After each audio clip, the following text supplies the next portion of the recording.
Hello, everyone. I'm Jean-Claude BeyondMystic, and welcome to this very special episode of the Deep Woo-Woo.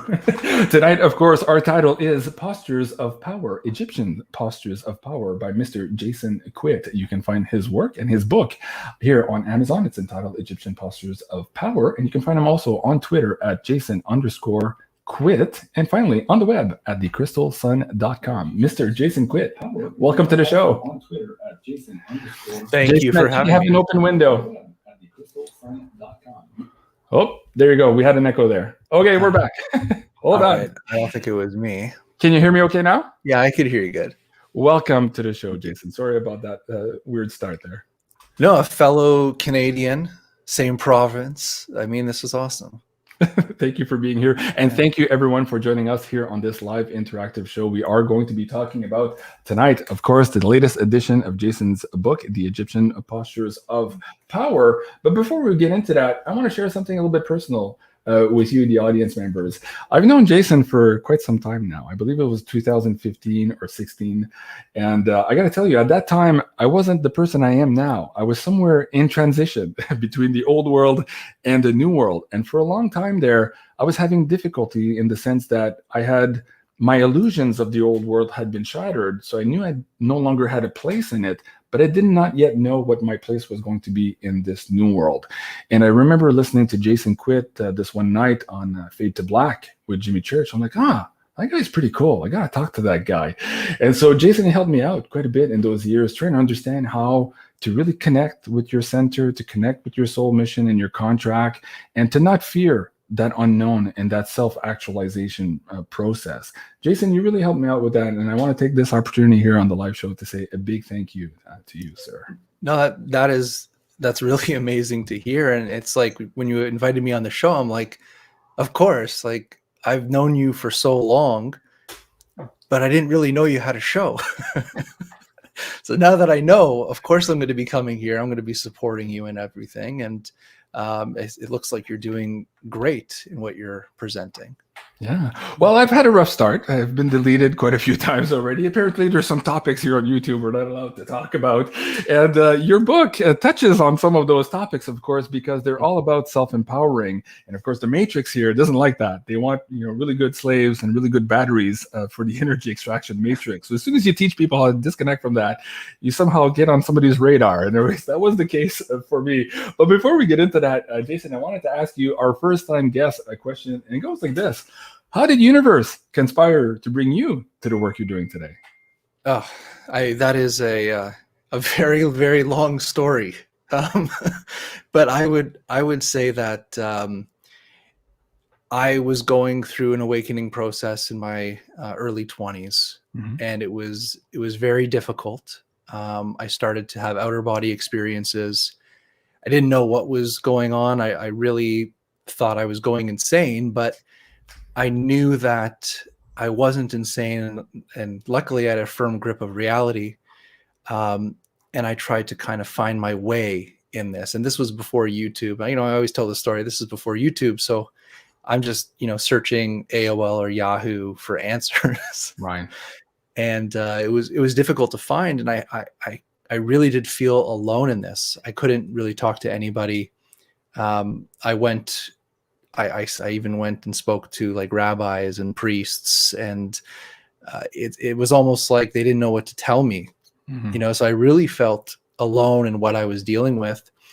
And I started to receive messages in these outer body experiences in my early 20s.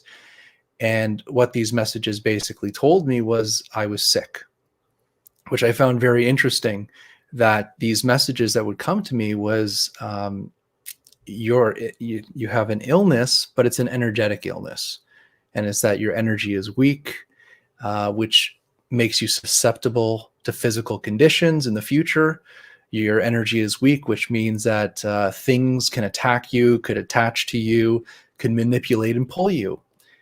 And through this awakening process, it was told to me that I needed to learn how to strengthen and heal my energy bodies if I was going to progress in this world. And I took that very seriously because nobody else was helping me. And I was led into, the first thing I was led into was, well, first it was diet, nutrition, drink good water, stop drinking tap water, just things like this. But then it was, you need to heal your energy. And that's what got me into Chinese traditional Qigong. And that's the first thing that I started to do. And it was the Chinese traditional Qigong. It was a method called Qi Lao. I'm not sure if you heard of this method. It's called the pour Qi up and pour Qi down method of Qigong. In fact, if you remember Greg Braden, he had this VHS. I had this on VHS. That's how I'm dating myself here. We had this VHS with Braden, and they were showing these Qigong masters shrinking a tumor cell on an ultrasound. I don't know if you remember that. That was very popular, right? Yeah. And that was the Qi Lao Institute in China that was doing that. So I was very interested into that. And my cousin, who was really kind of like my aunt because she's the same age as my mother, she was getting into Qigong the same time as me. And when she heard what was going on with me, she said, "You got to come with me to this Qigong class. I know this teacher. You got to come with me." So I started to go and learn traditional Qi Lao Qigong from this instructor. And I practiced that like I was religious when it came to Qigong. I practiced that at least 2 to 3 times a day. But I didn't feel anything. I was still like numb. Like I didn't understand that there was such a thing as a feeling. You could hear about energy and woo and all this stuff. Right. And it's a cool concept for your mind, right? But I didn't realize you could actually feel this stuff. And it took about a year of practicing Qi Lao Qigong, where suddenly something just clicked or turned on, where I started to feel again. And it started like with my emotions. I started to feel emotions. It's like I wasn't numb anymore. I started to feel energy between my hands. So it's like, when you go to put your hands together, it feels like it's 2 magnets that are repelling each other. And that doesn't go away. It's always feels like that now. But I didn't feel that before I started practicing Qigong. So something awakened. And from more practice, I started to feel internal flows. So I started to feel energy going through the body. I started to feel a lot of pain. This is when people think of like the spiritual or healing journey, we have to remember that it's a process. And usually when it starts to open things up, it may not be smiles and rainbows. It's you're looking at your shadow self. You're looking at what you've been carrying for so many years. And that could be very painful. So I started to feel a lot of pain in my body. If I would eat certain foods, I would get certain pains in my body. And I realized that the Qigong was sensitizing me to my own feeling, my own physical nature, or my body consciousness was now awakening itself. So the more I practiced, the more I can start to gauge and feel what is energy, which is just basically sensitivity to your surroundings and what's inside of you. And when I mean outside of you is I started to be able to kind of read or pick up on the energy of environments when you do Qigong. And what that means is I could like step into a space, and sometimes I would go to a place and it feels like the wind is being pulled out of your body, or the air is being pulled out of your body, or you have a pressure on you, or you just need to get out of there. And I started to realize that there are energies in spaces too, and they need to be healed as well, not just the human body. Right. And then you start to sensitize yourself to things that you can't see. So I would, you could be sitting there meditating, and I could or doing Qigong, and you would feel like somebody walked by you, and you open your eyes, there's nobody there. So it's like, or was there? Or was there, right? So there's this whole other like world. Right. starts to kind of open up in front of you. And it's, even though there's a lot of hardship, I would say, you have to face certain things. It's not an easy task. It's kind of showing you this kind of spiritual magic that has always been a part of our lives. It's part of us, and it's everywhere. And it's been shut off for so long that it's like, it's difficult to start moving back towards it. But once it's there, it's there. It's like, it's common now. That's just the way I feel, the way I experience. And so that's how I got into this whole subject, was actually having these out-of-body experiences, having these intrusions or astral abductions, which weren't fun, but they taught me that this world is not just the world we've been taught as this 3D model of physical creation, that it's actually a spiritual world. There's dimensions, planes, and you can shift your consciousness from here to other places. So you can experience past lives and bring those, a lot of people bring those traumas into this life. And we could use our consciousness to almost collapse time to heal between the lifetimes. And then suddenly something inside of you here is now better because of what you've done with things in your past or past timelines. So for me, it's been kind of like going headfirst into this topic. Going headfirst into the deep end of the woo-woo, indeed. And not stopping. It's just a free fall. It's just well, before you go too far, let me backtrack on a couple of things you said there. I didn't want to interrupt you. It's your first time on the show. People are absolutely excited to hear what you're saying. You're getting a lot of love in the chat.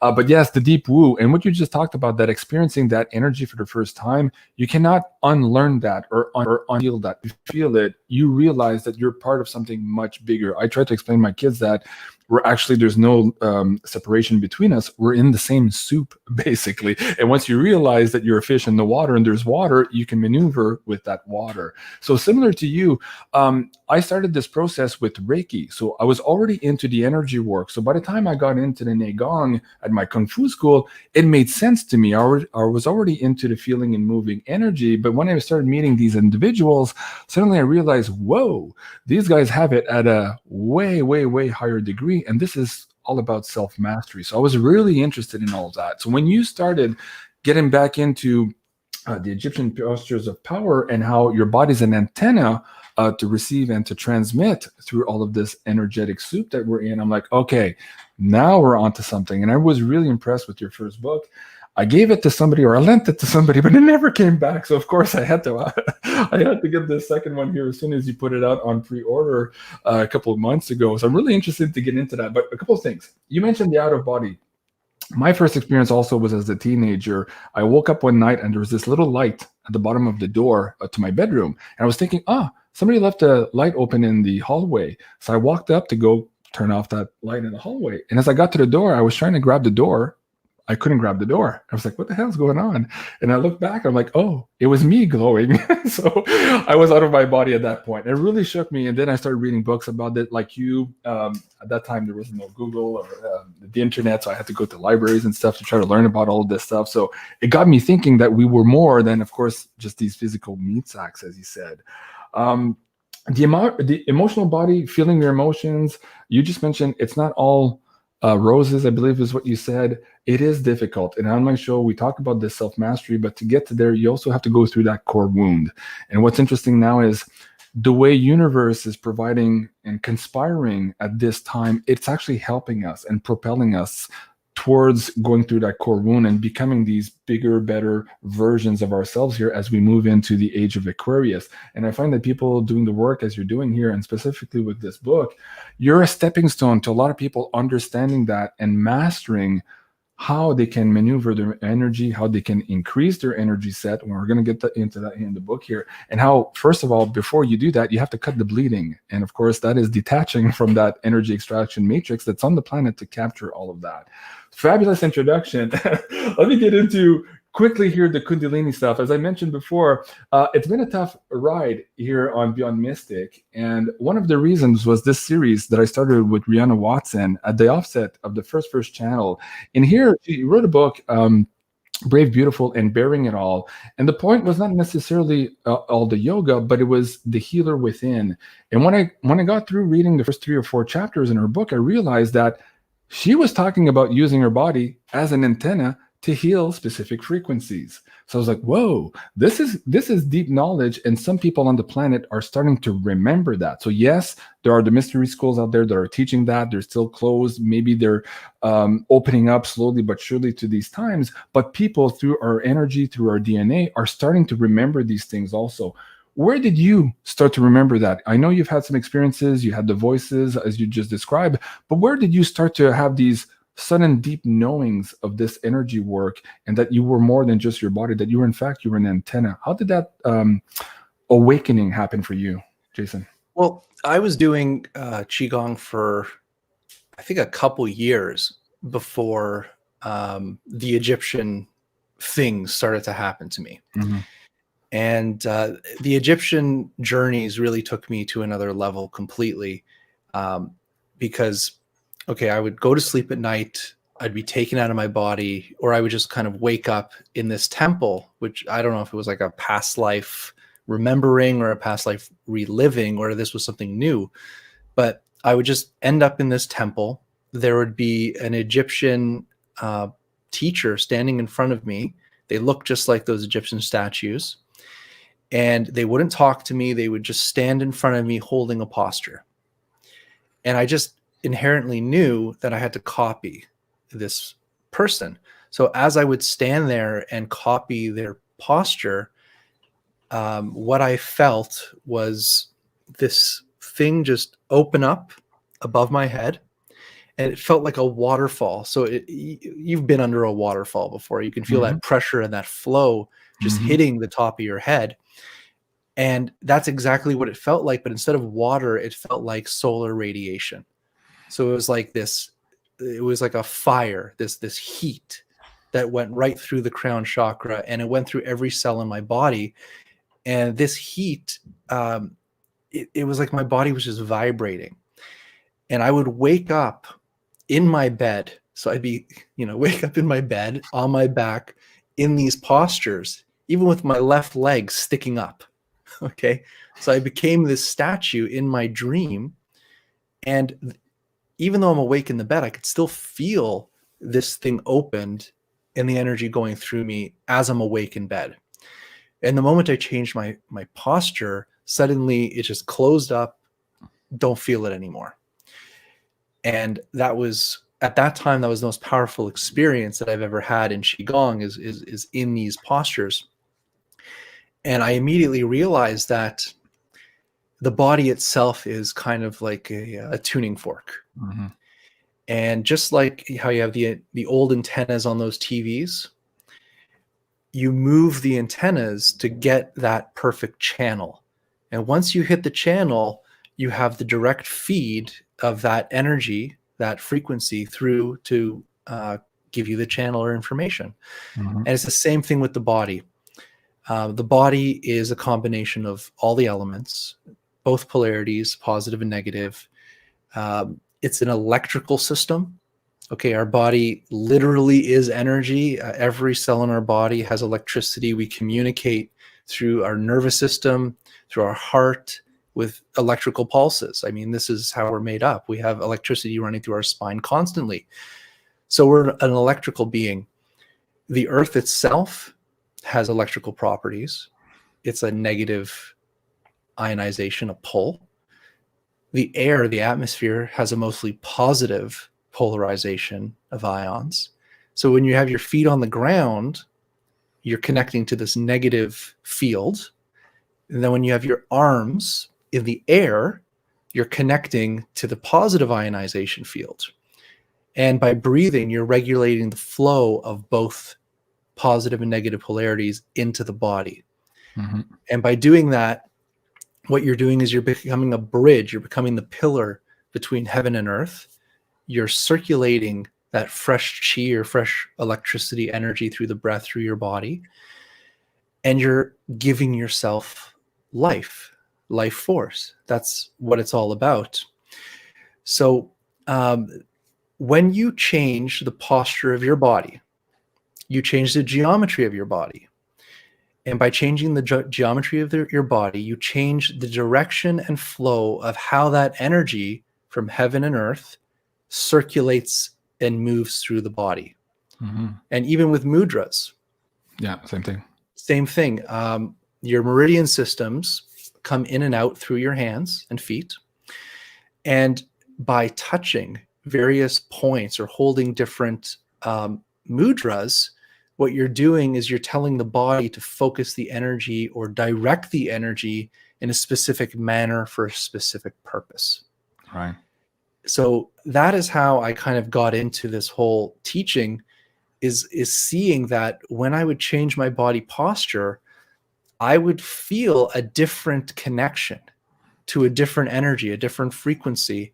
And when I would hold that frequency, it would build what I perceived, it would build this unique energetic structure within and around the body. And then when you change the posture, you change the field again into these new things that you continue to build. Right. And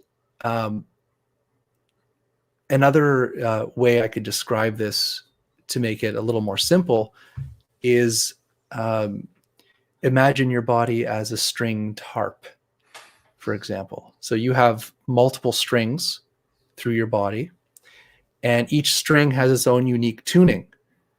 And if you just, let your harp go and never tune it, over time, those strings are going to get loosened. They're going to change their tones. And when you play the harp, it's not going to play, the right music.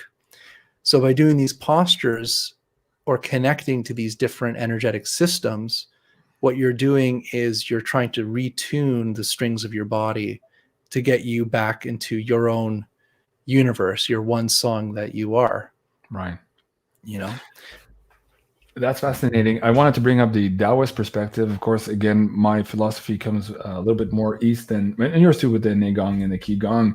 But there is such a thing as the microcosmic orbit. And as you were talking, I wanted to bring this graphic up for the audience members to capture what you were saying about connecting from the earth and also to the stars, essentially. And you mentioned the breathing part. So I'm going to get into that here too, because I want to share with the audience members maybe 3 or 4 of the practices in this book today to make it very practical for them moving forward. If you guys are following along with us, we're now talking about the postures and how they work. That's at page 20. But I wanted to ask you, Jason, in your travels around the world, you've explained now that in some of your dreamscape, maybe in some of your astral work, you saw these individuals and temples in certain positions. You knew you had to emulate them. But that was dream or also in astral. Did you also, visiting sites around the planet, see maybe perhaps cave drawings, maybe perhaps architecture that would also suggest that right there in your face, ancient knowledge had been imbued in perhaps some cathedrals around the world? I did this episode with Jade Widener. We talked about the mysteries of the cathedrals, the Fulcanelli book. Where did you also see that in physicality here? And what can you share with the audience to show that this knowledge is in fact actually here and in our architecture? Well, when I first started to have these journeys, not only did I go to the library, but the first place I went to was the Royal Ontario Museum. The ROM, yeah. And there are, I would say, hundreds of artworks and statues there, especially from the Far East, like Indonesia, China, Tibet, Japan. And a lot of those statues, like if you look at the Buddhist or Shinto statues, they're standing in various postures. They're holding mudras. And it was this huge moment for me where, I can go to the Egyptian section, for example, because they have the Egyptian exhibit at the ROM, and you can see the statues. And there was one statue that was very interesting to me. It's the younger Horus. The Horus is a child, and he's standing there, putting his finger on his chin. And there was multiple depictions of that, but like, why is Horus, the child, standing there, with touching his chin. It didn't make any sense. And then you can move forward and you can go to the Greek and the Roman, and you can see they're emulating the Egyptians. They're standing in the same postures as the Egyptian statues. And then you go down to the Far East section and you're going to the Buddhist statues, and they're, I would say they're more complex. Actually, they're standing in various postures, they're holding mudras, they're smiling, they're dancing, very complex posture system.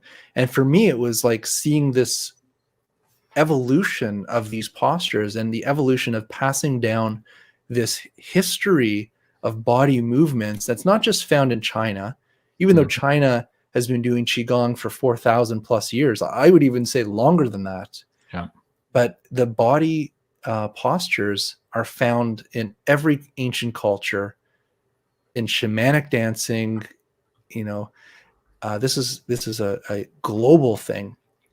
And once I went to the museum and I'm looking at it with this new perspective, these new eyes, you can see they're trying to show us something. It's like, it's the same thing with jewelry. Like, we wear jewelry today to make us feel better, I guess, more attractive or whatever we're wearing jewelry for. But in ancient times, the jewelry was more of like adorning the body with frequency tools.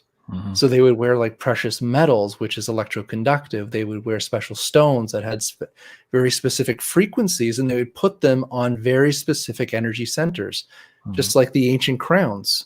Yeah. It wasn't to show that okay, they're in power. It's showing that they are empowered themselves, right, by expanding or connecting to other types of realities or states of mind. So that's where I started to see the connection is actually going to the museum. Yeah, that's fascinating. For me too, the museum was big as a kid, and the religious things. My parents were religious, and as a kid, they would bring me to churches. And when we were traveling, we'd still have to go to church on Sunday. So I was exposed to all these churches, and not wanting to listen to what the guy was saying in front, I was looking at the architecture, and I was fascinated by some of these examples of the pineal gland, kundalini snakes. Like, they're everywhere if you really just pay attention and start looking at the fact that they're holding this information. It's in your face, but it's still obfuscated and occulted in many cases from our understanding. And again, I love these conversations. I'm looking at the people in the chat, like, wow, this is so fascinating. Let's get into the Ankh per se. I read this book maybe 20 years ago, or a few of Jean-Claude Melchizedek's book, actually. But in one of them, he talked about Egyptian sexual ankhing. Now, in your particular case, you're talking about using the body as an antenna in certain positions. You also talk in your book about the breathing. We'll get into the breathing a little bit later. But what Jean-Claude was suggesting was that the ankh was also a circular energy flow in the body, that if you can master through your breath work and your visualization of this energy, you could loop, and every time you would loop this energy, you would increase the charge in the body. And of course, being in sacred geometry in pyramids would focalize and even magnify that energy as well. So there's a lot there to be learned from some of these techniques. But what is your understanding of the Ankh, and how is that pervasive now in perhaps many other cultures today with different symbols, but it always comes back to the same principal core concept of the Ankh? So let's explain that for the audience here who don't know about that. And that's at page 50 in your book. It's complicated because we really don't know exactly where the original Ankh came from. Now, if we really go back, many people suggest that the Ankh is actually part of the spine of the bull. It's a vertebrae. So if you look at the thoracic vertebrae of an ox, it's the same shape as an Ankh. So, the ox, the bull, the cosmic bull was venerated back then. And it was the symbol of power itself.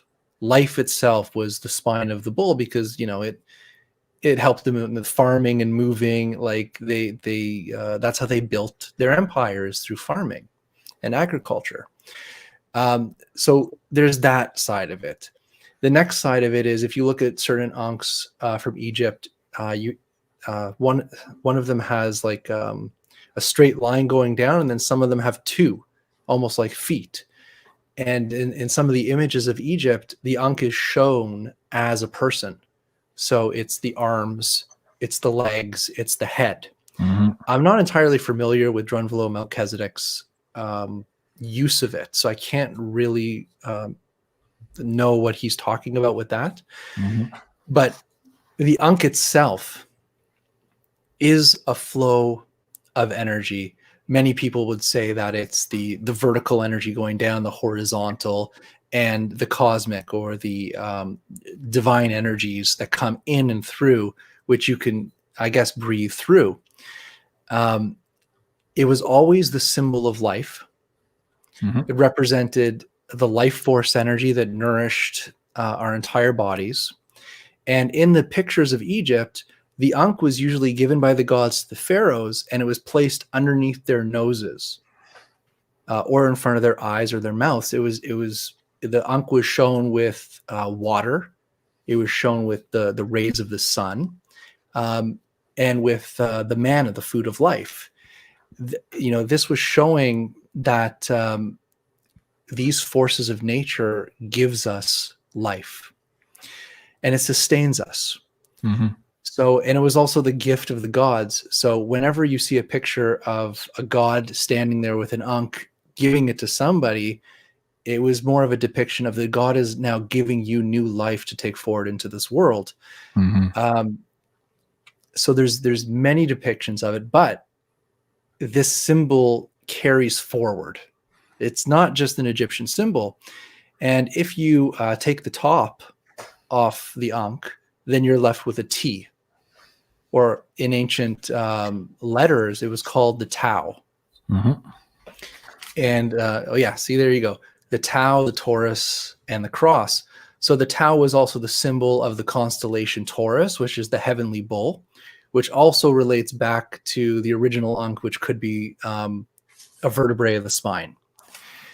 And then the early Christians also adopted the Tau as their symbol of Christianity before the cross. So before the cross that we know today was introduced, the first Christians carried around the Tau Mm-hmm. as the symbol of life and resurrection and all these things. So at first it was about, and by the way, the Tau is also the last letter of the Hebrew and Phoenician alphabet.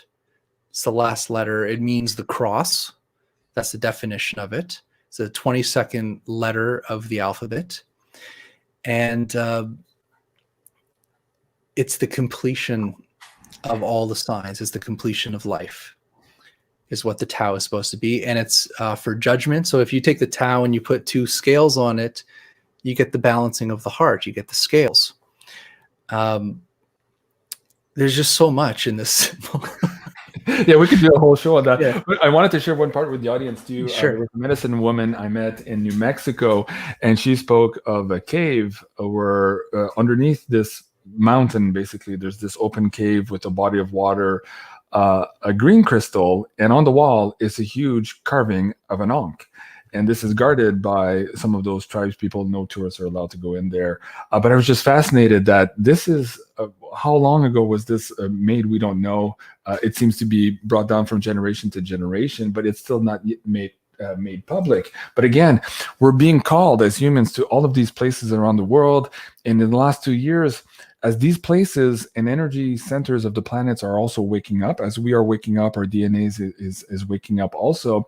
It was so convenient suddenly to have this worldwide thing going on where all the sites were closed and we couldn't, we had the social distance, we couldn't see anybody, we couldn't travel, just as our energy was being called perhaps by these sites.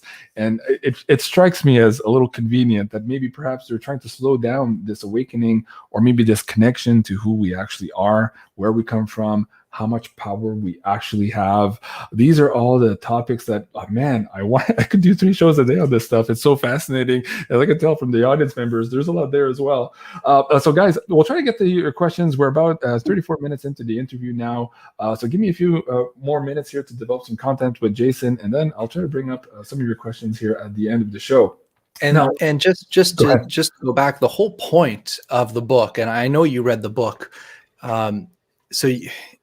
the whole thing is I was trying to go back in time. That's all I was trying to do. I was trying to go from the religions we know today, which is like Christianity, Hinduism, Judaism, and then go back through the mystery schools.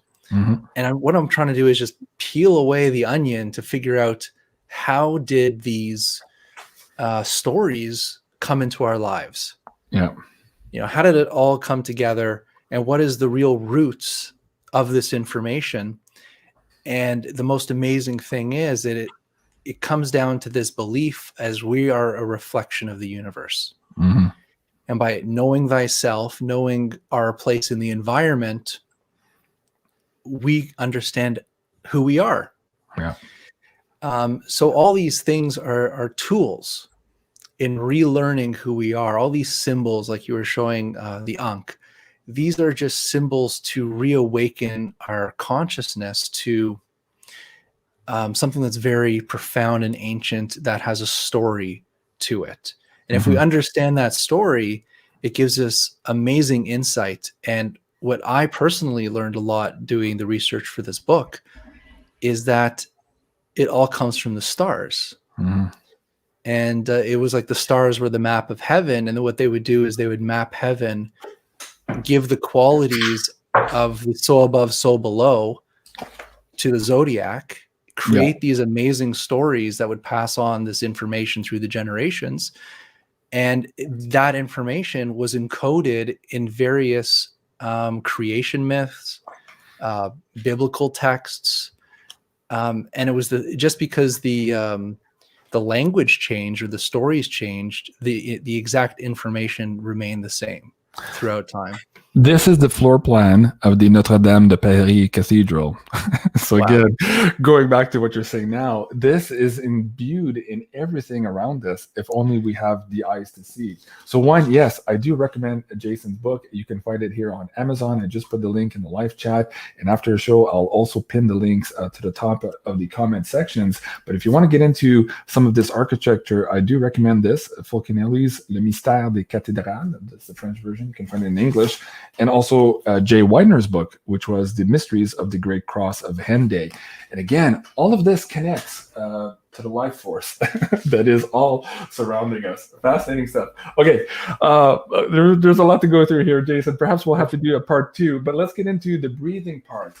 Okay. Yes. So in these last 2 years, of course, humans have been put to a lot of stress. And for a lot of us, it's been overwhelming. A lot of people have had some issues with family, with friends, even with themselves. So not only was the universe asking them to maybe cut cords, to maybe get off of the karmic wheel they were on, maybe get them through that core wound so that they can become that better human. But on top of having all of that, they were also having to deal with the stress of the last 2 years, and we don't need to get into that. Now, breathing is essential here. You've talked about the breathing to regulate that energy flow in these different antennae position, but let's talk about also the breathing from the concept of just grounding right now, which is something that everybody, regardless of if you want to get into Qigong, Neigong, or these postures of power, grounding will benefit you to the immense degree right now. So that's page, let me see, 138, I believe it was. Yeah, energy and grounding or breathing. No, it's one before that. Hold on, I have it in a tab here. But let's talk about your experience.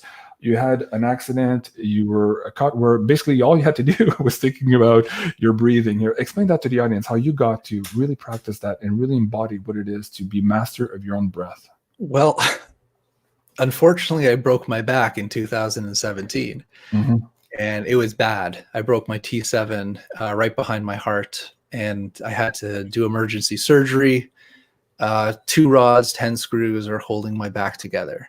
So that 0 stars. I do not recommend breaking your back. No. There's easier ways to learn. Easier ways to learn. Yeah. And you know, I would practice Qigong daily, but now I can't move.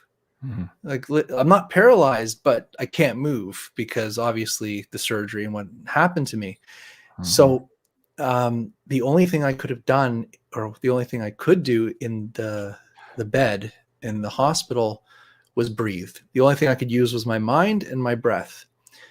And that's what I did. I just concentrated on this deep breath that I teach in the book, which is the full body breathing, where you're breathing in through your nose, slowly down into your stomach where the dantian is. Every time you breathe in, your stomach expands. When you breathe out, your stomach contracts. And I would just meditate like this. I would just focus on the breathing. That's all I would do. And I entered into, in the hospital, in one of these meditations, I entered into an altered state of consciousness where I had this visualization happen, where I saw this coil. It looked like a copper coil, like a heating element of a stove. And there was this invisible or semi-invisible field next to it. And every time I would breathe, this field would get closer to the coil. And once it touched the coil, when the field touched the coil, suddenly the coil lit up like a heating element. It just went bright red hot. And when this happened in the vision, every cell in my body felt like a Kundalini explosion. It just felt like every cell in my body became a ball of fire. And my pain went from, let's say, like a 10 out of 10 to like a 20 out of 10. No, my pain went way the hell up. Oh, wow. Oh, yeah. It was, yeah, it hurt. But I knew that this was something magical that just happened. Like, this is an experience. I'm in the experience, and now I have to guide it. So I focused intently, solely focused on the breakage of my back. And when I did this, the pain went up substantially, and the muscles in my back started to spasm very, like this, just spasm like crazy. And I felt like it was moving my back around, and I felt like the bones were popping and clicking into different places. And then after that experience, I started to recover very quickly. You know, it's, for me, it was like, wow, like I somehow activated this healing ability that our body naturally has, and it just kicked in, and I accessed it through this breathing meditation, just the breathing. And it just blew me away that such a powerful experience happened to me just doing a breathing meditation. You know, so that's when I really got into the power of breath. And we're talking about now grounding, and you know why it's important. We have to first understand why we're not grounded. Yeah, most people live in their head. Okay, so you're top heavy, you're gonna fall over. That's why you're not grounded. And people have to understand that, especially for you and I, we're 6'4" and 5. So when we're top heavy, oh yeah, when we fall hard. Okay, we have to be careful. You know, so our minds, or people's minds, are usually very scattered. They're all over the place. They're thinking of multiple things at once. They have chatter in their heads. And what we have to first understand is every thought needs energy. Okay. So every time you have a thought, you're sending energy out of your body. Okay. You're like now the sending antenna every time you have a thought. So you're sending energy out of your brain or wherever. So if you're constantly, you know, having different things run through your mind, you're constantly bleeding energy. Okay. So first of all, we have to breathe and let go and try to silence that mind. That's number one. And then once we silence the mind, then we have to go within and be present. That's the next step. So we have to go in and just sit with ourself. All right, this is the actual practice. Is you just sit quietly. If your mind goes, bring it back. Focus on your breath. Be completely present in the moment. And when your eyes are closed, you're bringing your brain waves down. Okay, so when your eyes are open, you start to activate the beta wave consciousness, which is between 15 and 33 hertz of a brain cycle. When you close your eyes, you start to drop the beta cycle down into alpha wave, which is what we want for meditation. So what we're doing is we're bringing the brain waves down, we're focusing being present within the body, and then now the body consciousness is going to speak to us. This is the next step. So now the body will start to tell us if there's uncomfort, there's pain, there's blockages, you know, what's going on with the body. And then after we breathe through that, suddenly we get the whole breath down through our bodies and we can feel it connecting to the earth. Mm-hmm. All right. So there's a process of grounding, and it's not just simply putting the feet on the ground, because if my mind is out in the middle of nowhere, it doesn't matter if my feet are on the ground. Yeah. You know? So, and it takes practice. I mean, I've been meditating for 20 plus years, and I still have to get into it when I go into my meditative process, you know? Yeah. For me, one of the first realizations I had when I was trying to ground was I was feeling either the chair or the mattress behind me. And then I was like, oh, wait, that mattress is touching a wooden frame. And then I would follow my breath into the wooden frame. And then, oh, those legs are touching the floor. Oh, that floor is touching the foundation. And then I would get into the ground. Anyways, there's a fabulous process. The most powerful grounding exercise I've ever done was in the, not the galactic medicine wheel at the ECETI, but the other circle. What was the other circle called? The Pleiadian something. The Pleiadian circle. Yeah. Oh my God, that's a story for a whole show. But anyways, so powerful breathing and grounding exercise I did there with a crystal. It was just absolutely through the roof. I'll get to that maybe at the end of the show here. Going back to the breathing, you had mentioned how you felt this huge fire. You said that word when you started here. I want to bring up this slideshow here too. When I did this first series, again, this was banned even before we went live. I got an email from YouTube that my show was going to be deleted. I'm like, well, we verified your content and it's inappropriate. I'm like, well, we haven't had the show yet. But we were going to talk about breath work in this particular position, the Yab Yang, and how it relates to this. And then eventually this. So when you talk about that fire, what you can do yourself, imagine when you start multiplying that in the love frequency with a partner, and you start circulating that breath and calibrating that energy flow. So not just yourself. And then this particular sacred geometry, 1 + 1 does not equal 2. This is exponential energy. And every time you go through that loop, as Jean-Claude Melchizedek was explaining in his sexual honking, let me bring that back down too. Someone was asking the link for that. You guys can go and read that. It's fascinating stuff. I think Jean-Claude there, just my opinion, part of this information was very male energy oriented in the way that it was expressed. So I always felt that there was a missing part of that, which would have been the counter divine feminine energy perspective of this. So perhaps we as humans, we could still benefit from downloading more of this information as we practice this more and more towards self-mastery. But at any rate, this breath work, people were saying, wow, when you said that earlier, the immense rehausser en français, augmentation that you feel from controlling your breath, even in the first experiences, even if you think, oh, I did it all wrong, my thoughts were all over the place, the kids were making noise, you still get something out of it. And the more you go, the more you get. And in Kung Fu, we talk about all of this breath work and meditation, even before we start combat, and of course, after we combat, to bring all of those energies back in. So thank you, Jason, for that. And I hope the audience members do go and check out your book. Very fascinating stuff when you get to that as well. Okay, next thing, Kundalini Cobra. I thought we'd bring that up, of course. That's one of my favorite topics. For those of you who are following us, it's on page 178. Let's talk about this position here.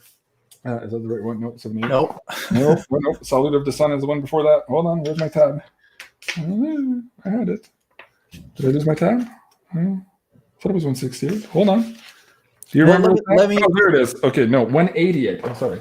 Well, I have to explain. I just have to explain what the Kundalini is. So, you know, you have to like go way back into history, about the Egyptians, where the serpent, or the fire, they would call it the fire serpent, was the symbolization of the ascent of energy through the body to gain attainment or enlightenment, or have that connection. The serpent was the soul of Osiris, the soul of Horus, So these were active principles. And then when that moved into the Vedic texts, it was more of this energy that sits at the base of the spine.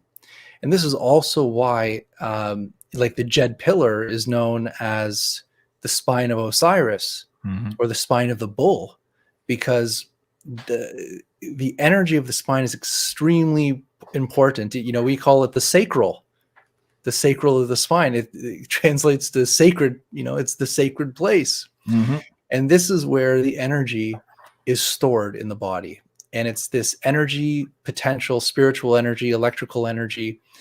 And through different breath works of that connection of the positive ionization with the negative ionization, it's like a battery. And by regulating the breath or the tantra or the qigong or the meditation, it's all the same thing. What you're doing is you're stimulating the fire. You're growing the fire in your belly. And so you're growing the fire in the dantian area. And as you're growing that fire actually starts to drop down. So the fire from the belly, I'm trying to explain it. It drops down into the sacrum, the sacred part of the spine, like the tailbone area within the hip. And then this energy starts to ascend up through the spine. And this is also depicted as the caduceus coil and the symbol of healing, the two spirals of energy. Yes. And that is the staff of Osiris. It's 2,000-year-old image of that. And as it's going up the staff, and what's the staff? The staff is your spine. All right. So the staff is the spine. At the top of the spine, if you look at the staff of Osiris, you have a pine cone. There's a pine cone sitting on top of that. And many people believe that the pine cone is the symbol of the pineal gland, which is your connection to the sacred light, which is the light within the temple of God, which is your body.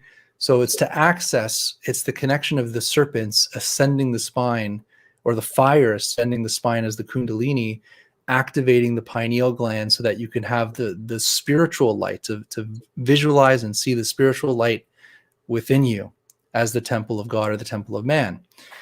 So that's what it is. And I've had multiple kundalini experiences. They weren't all the same, which I want people to know. It's not one definition of what it is. One time it felt like a strong magnet, like a strong magnetic force, and it would push up like this through the spine. And every time it hit a chakra, the only way I could describe it is there's ghosts there.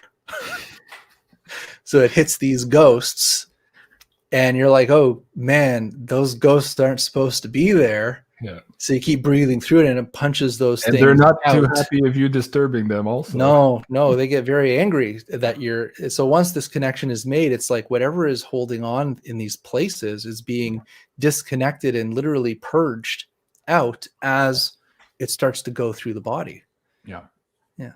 So in the Kundalini picture that you showed, it's a movement and a breathing technique to move the energy of the Kundalini, or to stimulate the energy of the Kundalini up the central channel of the body and up the spine. That's fascinating work. Man, we could do a whole show just on that particular part. And what was interesting about the Jed Tower also, if you notice, this is also at the base of a Jedi's sword. So there's a lot of symbolism there in terms of where all of this power comes from. What do you make of blood types? I wasn't going to ask you this, and how that perhaps translate to different vehicles on this planet being able to hold different types of chars for different types of missions. Have you studied that at all, Jason? And if so, where does that tie in here, perhaps? I personally haven't. Okay. My wife has. She loves blood types, especially with dieting. There's different foods for different blood types. Right. But it's a very interesting question. I know that, like, someone like me, who I think is like an AB or something blood type, it's like I can go vegetarian very easily. I could live like that very easily. Whereas like someone who's like a type O, they need their meat. It's like you can't take their meat away from them because that's where their energy comes from. Hmm. What's interesting in Star Wars, they talk when they test the kid, it's like, oh, his midichlorians are high in this one or whatever. So again, has something to do with how much chi, energy, whatever, kundalini, prana. It's all the same words of how we can hold that charge. I thought it was fascinating. And I think there's more there also. Humans are, in most of the Western worlds, we don't think of blood types really and how important they impact who we are and what we're supposed to do on this planet. But I think a lot of that information is still occulted. So I always ask my guests if they've come across this information because I'm trying to figure out what it all means, where they all come from, where the negative, basically the RH negative come from. It's all very fascinating to me. So perhaps for another show. Guys, if you have questions for Jason, now's the time. Please put them in high caps in the chat section. I'll try to bring that up here for Jason. As we go, I had a first one here a little bit earlier. I saved it. Delberta was asking, JC, ask Jason how he changed his diet and how important it was in his journey. That was the first thing that I had to change. So before I knew anything, I had to change my diet. And basically what I was told was eat local, eat fresh, don't eat processed foods, don't drink water unless it's like real spring water or well water, like just water from the earth, because of all the impurities and metals and things that are in our food and water. Eat organic as much as you can. And they also told me to like bless the food and water to take off any of the negative energies from it. Mm-hmm. So that's how I started. But what I really started to do was I got into fasting. So I would do like, I love the master cleanse, the one with the lemonade and the cayenne pepper, maple syrup. We're from Canada, right? Yeah, so, I've done that one quite a few times. So I've done that a lot, and it really gave me a much better foundation to move forward. So I had to learn that. Wow. Okay. Very good. Let me see about this one. Okay. Let me start this one. I'll go back here. I'm trying to add this in order. Amy is asking, question, does Jason offer classes? Now, of course, with COVID, probably not in person, but do you do online seminars? I'm going to. Okay. I'm going to. You know me, I'm like in the background. I don't step forward too many times. But I don't know why. You're doing a great job. Well, I mean, I will be doing it. We'll be doing it. I will be doing it, and when I make that decision, I'll send it to you, and you can tell your people. Well, why don't we talk about this here? We can find you, of course, at thecrystalsun.com. There you have, you're a fan of crystals, so am I, is here. Why don't we talk about this here? And is this where also maybe in the events section, if you do training and seminars, is this where it will show up? Yes, I will finally use that button if I do it. Okay. Love it. Okay. And talk about these crystals here. What's special about these, and why are you so passionate about this particular type? Well, for me, it's like the crystal has to choose you. So for me, it's, for example, where it's like, I got crystals everywhere, man. Like the first crystal that chose me was the Arkansas quartz. Wow. So I actually went down to Arkansas and handpicked all these. So it's like, that's why I have a connection to it. So that's why I have them all over my house. I sell them. And then the next stone that called to me was a local stone called Orlite 23, which comes from Thunder Bay, Ontario. Yeah, it's a very rare stone, very old amethyst. Comes from one of the oldest parts of the Canadian Shield, which is billions of years old. And it's a type of amethyst that has so many, 23 different metals within the crystal. So some of these crystals have a lot of metal in it, which gives it this kind of otherworldly feel to it, this powerful energy to it. And it's just interesting because my wife was very drawn to this stone. And then we moved to north of Toronto. When we got married, we moved north to Toronto. And one of my neighbors is the guy who owns the mine, and we became friends. So it's like it was almost like we were just pulled into this stone. It's like we moved out of the city to find this stone. And it was just an amazing thing. And then when I started to meditate with it, I had these incredible experiences. And I just knew I had to kind of get it to the people, start selling them. And that became one of my sources of income. So I became a crystal-aholic. Is that what you call them? Like Crystal-holic. Crystal-holic. I was obsessed with crystals, and I'm still obsessed with crystals. And me too. I don't know if you can see in the background. I don't know if I could show you, but I have boxes of crystals behind me.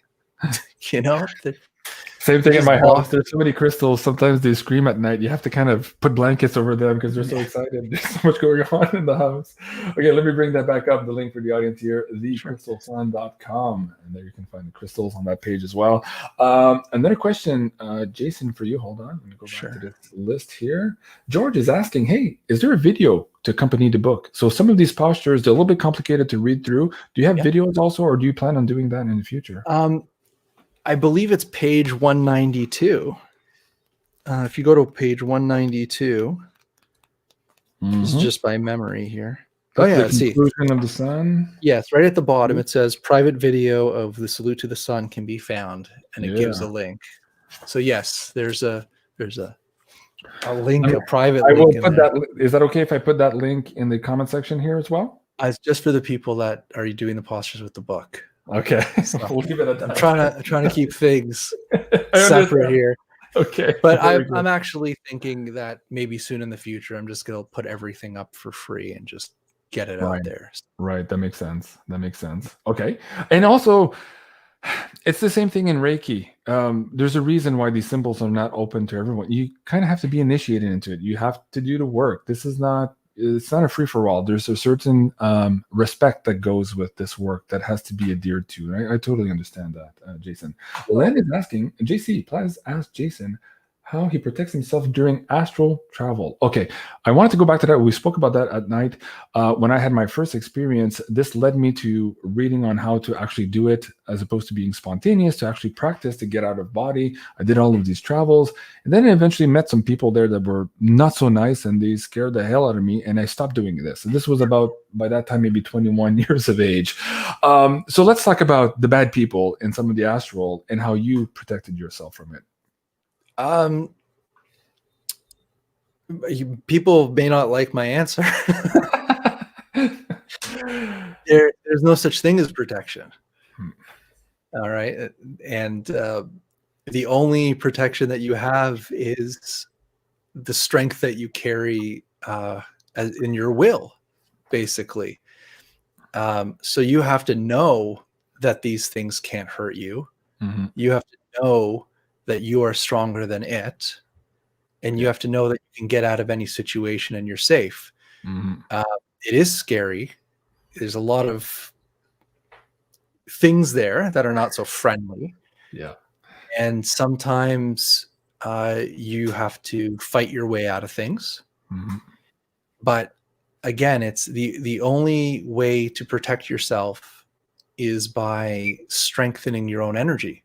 The more you strengthen your own energy, the less these things could pull you. So if you come out, weak, it's, this is a lot of people have a lot of issues when they're doing channeling or doing these meditations. When they're very weak, sometimes they could attract negative entities to them and they'll attach onto them. So, and that, I'll just say that is actually the first step of initiation. All right. Because how else are you going to know how to get rid of these things unless you have them? Right. So you kind of have to experience, what these things are and then how to deal with them, because you can go to like a shaman or, energy healers, and they could pull these things off you, no problem, but they'll just come back because you haven't learned how to do it. Right. And the same thing with crystals and other trinkets.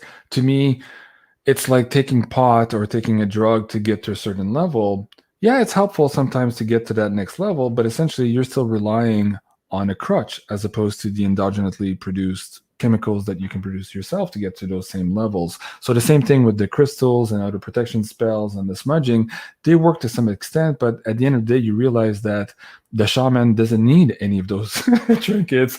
He is his own protection by the nature of the strength of his willpower and his energy, and speaking with confidence when he speaks to these other entities. That's where it makes a difference. Somebody's in the chat's asking, and it ties into some of yours and my experiences at ESETI. Leslie's saying, hey, James has this, I think it's called the Unseen Influences, the prayers for the unseen influences. How does that work? Does it really work? Does it work temporarily? Bring that into the conversation, Jason. We have to understand that everything is a tool, right? So even these prayers, they're maps. They're maps of consciousness to direct your intentions, your mind, your focus. It's the same thing with a crystal. Crystals have power, energy, like you said, but it takes you focusing your power and will through them that makes that magic happen. So all these things, like you can say, are crutches. And it's like, you know, if you have a powerful crystal and then suddenly you're faced with something and you're like, well, where's my crystal? I don't have it. It's like, are you just going to like give up? No, you're not. You're going to learn how to deal with the situation without anything. Precisely. And that's kind of part of the initiation process. And I don't want to scare anybody in that, but it's like in my personal journey, that's literally the only thing that's happened to me. It's literally, here you go, Jason. Here's a terrible situation. Figure it out. Deal with it and grow up. I get that all the time. And you do it more than a couple times, and then you're like, okay, I get it. Now I could deal with it. And that's how you move forward.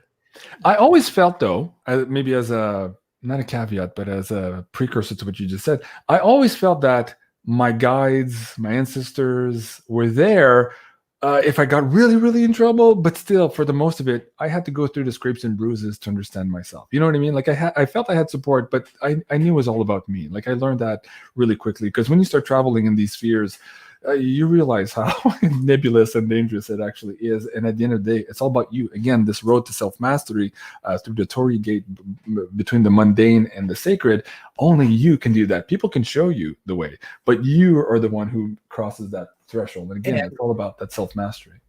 I will just simplify it. And even though, you know, people already know this answer, but if you carry fear and doubt and guilt and shame, like if you carry these emotions within you, that's what these things love. I mean, that's their portal within you. So if you're dealing with these things, if you can separate yourself and just be in love, you know, I know there's real woo right there, but if you can literally have that compassion, be in love in that state, these things don't come near you. That would probably be the highest form. I agree with you. But as a step to that, maybe for some people who are experimenting, I would also suggest that just being in alignment to who you are, speaking your truth, walking your truth, even that eliminates a lot of those cracks in that shield through which they would go.